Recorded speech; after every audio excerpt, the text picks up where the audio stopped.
सांगायला आज गंगापूर मौजे ग्रामपंचायत या ठिकाणी सरपंच यांच्यावरती अविश्वास ठराव होणार होता। देशाला स्वातंत्र्य मिळून आज 75 वर्ष झालेत आणि 75 वर्षानंतर सुद्धा एका दलित महिलेला न्याय मागण्यासाठी आज कोर्टाचे दरवाजे ठोकावे लागत आहेत। परिस्थिती अशी आहे की जी दलित महिला आता आहे ती काँग्रेसच्या पॅनल म्हणजे आता जे आंदोलन करत आहेत या ठिकाणी यांच्या सोबतच निवडून आलेली आहे। ही महिला निवडून आल्यानंतर उच्च शिक्षित महिला आहे। ह्या सध्याच्या ग्रामपंचायतच्या सदस्यामध्ये माजी जिल्हा परिषद सदस्य, एकाची पत्नी पंचायत समिती सभापती राहिलेले आहेत, माजी सरपंच असे सर्व काँग्रेसचे पदाधिकारी आहेत। हे भ्रष्टाचाराचे सर्व लांडगे एकत्र येऊन एका दलित महिलेला चांगलं काम करण्यापासून रोखत आहेत। पहिल्यांदा सुरुवातीला निवडून आल्यानंतर त्यांच्याच पॅनलमध्ये महिलांनी भरपूर मदत केली त्यांना चांगलं काम करण्यासाठी, पण ह्या लोकांनी गावात एवढा अतोनात भ्रष्टाचार चालू केला।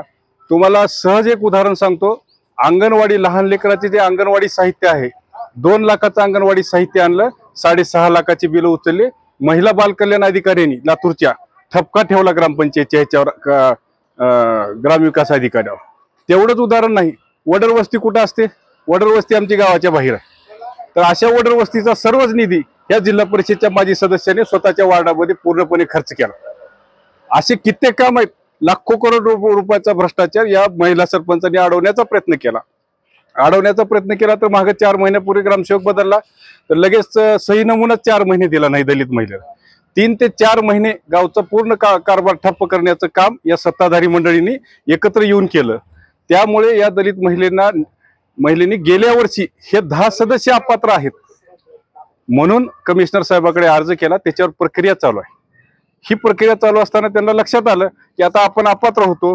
मग हे सर्वजण जी देशात राहुल गांधी पासून इथपर्यंत जो भ्रष्टाचार काँग्रेसवाले करत आहेत, मुळात हा भ्रष्टाचार जो आहे ह्याला टाळण्यासाठी ही महिला नको म्हणून मग ह्या सर्वांनी एकत्र येऊन कायद्याचा आधार घेऊन एक विरोधी पक्षातला सदस्य फोडला, त्याला सांगितलं की तू दलित आहेस, महिला आहेस, तुला आम्ही पुन्हा सरपंच करू, ह्या नावाखाली फोडून, बहुमताच्या नावाखाली फोडून आता विश्वास ठराव दाखल केलेला आहे। दुर्दैव तुम्हाला सांगतोय, गंगापूरकरांचंही दुर्दैव आहे आणि दलित समाजावर होणाऱ्या अन्यायाचं सुद्धा दुर्दैव आहे। दलित समाजातले पूर्ण लातूर जिल्ह्यातले नेते सुद्धा आज निशंडपणे बसलेत। का बसलेत मला हेच सुद्धा कळत नाही, कारण एवढा एखाद्या दलित महिलेवर जर अन्याय होत असेल आणि तिला कारभार करू देत नसेल, अहो मध्यंतरी तिच्यावर व्हॉट्सअपवर टीका केली, ती व्हॉट्सअपवर टीका करणारे हरामखोर तर असे इकडे तिकडेच फिरत आहेत।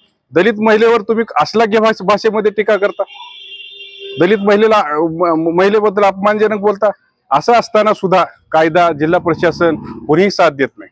जिल्हाधिकाऱ्याला अनुसूचित जाती आयोगानं नोटीस पाठवलेली गेल्या वर्षी 8व्या महिन्यामध्ये, अजून त्याच्यावर कुठल्याही प्रकारची कारवाई नाही। अशा परिस्थितीमध्ये ही महिला एकाकी पडली होती। आम्ही तर त्या महिलेची विरोधी पक्ष आहोत, विरोधातले होतो आम्ही तर, पण आम्ही ठरवलं, त्या महिलेने आम्हाला सांगितलं की आम्हाला चांगल्या कामात मदत करा। आम्ही चांगल्या कामात मदत करण्याचा नेहमीच प्रयत्न या ग्रामपंचायतच्या माध्यमातून केलेला आहे। पण हा जो अविश्वास ठराव आहे हे दाखवणं वेगळं आहे। ही सर्व भ्रष्टाचारी लोकांची टोळी एकत्र येऊन ह्याच्यामध्ये जिल्हा परिषद सदस्य राहिलेले, माजी सरपंच, सभापतीचे मिस्टर, माजी उपसरपंच, माजी ही असे सर्व लोक एकत्र आलेत। ह्यांना पैसे खाण्यासाठी वाव सुटत नाही म्हणून एका दलित महिलेवर अन्याय करून अविश्वास ठराव आणण्याचा प्रयत्न करत आहेत। आणि याला कुठंतरी उच्च न्यायालयाने दखल घेतली आहे, जिल्हा प्रशासनाने नाही दखल घेतली, उच्च न्यायालयाने कुठेतरी दखल घेतली म्हणून आज कुठेतरी थोडाफार न्याय मिळालाय। पण हा न्याय अल्पसा आहे। जोपर्यंत हे भ्रष्टाचारी जेलमध्ये जात नाहीत, जोपर्यंत एखाद्या दलित महिलेला पुढी करून भ्रष्टाचार करण्याचा प्रयत्न करतात, अशा लोकांना प्रशासनाने असेल, कायद्याने असेल किंवा उच्च न्यायालयाने असेल, ह्याला मोकळं सोडता कामा नये। कारण असे जर हे गाव गुंड पोचले गेले प्रत्येक गावामध्ये, चोर जर असे एकत्र येऊ लागले प्रत्येक गावामध्ये, तर दलित महिलांना काम करता येणार नाही, पुढल्या ओपन महिलांना काम करता येणार नाही। हे सुद्धा प्रशासनाने लक्षात घेण्याची गरज आहे।